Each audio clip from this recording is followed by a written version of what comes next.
Paul Rykoff is here, host of the Independent Americans podcast. So always good to see you, Paul. You feeling yippy today, or not a little yippy, as he says? I think yippy is the understatement of the week. I mean, people were freaking out across the country, and I don't think Trump has ever gotten it from all political sides like he has in the last 48 hours. Yeah. Take the regular people out of it for a second, because I mentioned Don Bacon, right? And this kind of Republican is interesting to me in a lot of ways. You have him on your podcast this week, right? Yep. Congressman from Nebraska, yep. Nebraska 2. So that's like Democrats win there in the elections. What are people like that thinking? Because maybe they changed their thinking now that the pause is in effect, but they wanted to take back some of this power from the president that presidents didn't used to have. I think that's right. I mean, Don Bacon's a moderate. He's in a district that went to Harris and Biden in the last two elections, but he's also a retired Air Force general.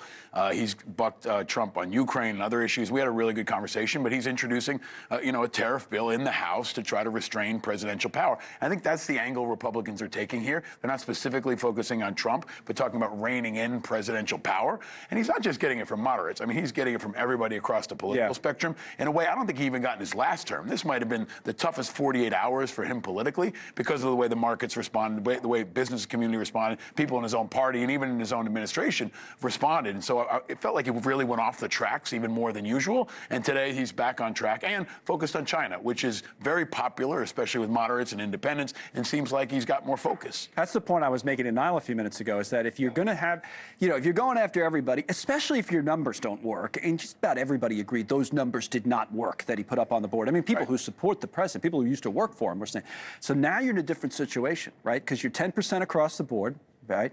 And a lot of people, bipartisan support going after China. So now it's a completely different dynamic where the president actually could come out of this with some success, maybe accomplish some of his goals. I don't know. What do you think? Well, and he's naming an unpopular bad guy. China's generally unpopular, generally viewed as an adversary by most Americans. Yeah. Instead of picking on, penguins in Madagascar or the Canadians, this is a lot more focused. It makes a lot more sense. It's a narrative that people are used to. They're used to hating on China, right? They're used to the Republicans being strong on China. And there's a national security element here. They're still our biggest adversary globally, militarily, and it happens the same week where some Chinese citizens were captured in uniform inside Ukraine. So China is back in the spotlight and back in the focus. And I think that's good for our economy so far. It's probably good for our national defense, and it's good for Donald Trump's politics. Yeah, Trump mentioned Jamie Dimon doing that interview today. That one of the things he had talked about was the relationship between trade policy. Sometimes we get lost in the weeds of the economics of trade policy. It's important stuff, not always the most exciting stuff, but it's been lately.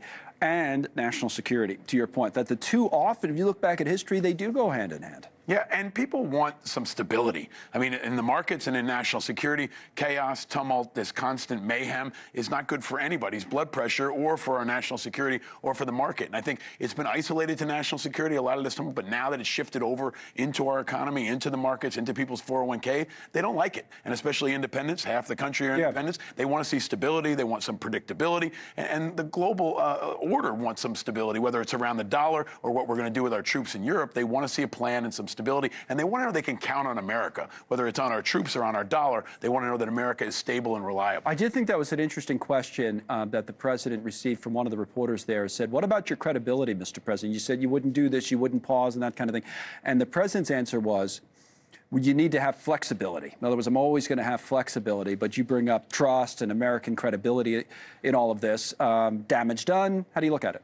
I mean, maybe he's bouncing off bottom here, and last week was bottom, or maybe this is a new normal where it's up and down constantly. I mean, they also said prepare for pain was last week. It's going to be some short-term pain. Yeah. Everybody should get used to pain. Now it's flexibility. Maybe that's the term they're going to use this week. But I think people want stability. I'm going to keep coming back to that. When you mess with the economy, you mess with people's 401k, it doesn't matter how popular you are politically, and it's compounded by prices and fears of inflation, it's going to hurt you. He was starting to lose some in the polls politically on his approval rating, and you're always our guy on independent voters. And we always say there's this floor under Trump. He's never going to go down past the mid-30s, right? That's where he was post-January 6th. And there's people who will not leave him no matter what. Very, very loyal base. But that 35 to 50 or thereabouts includes some of your people, your independent voters, right? And they're going to run when he messes with their retirements. But maybe they come back when he talks like this. I don't know. I think Social Security is another issue here, right? If he keeps talking about Social Security, or if DOJ and Musk start talking about Social Security, that's going to be a third rail for them, I think. And also the firings. The firings continue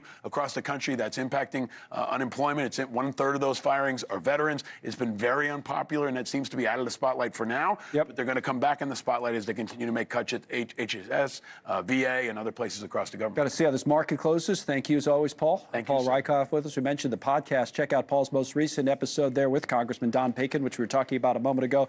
Again, look it up. It's the Independent Americans Podcast, wherever you get your podcast. Quick break. We're coming right back. Don't go away.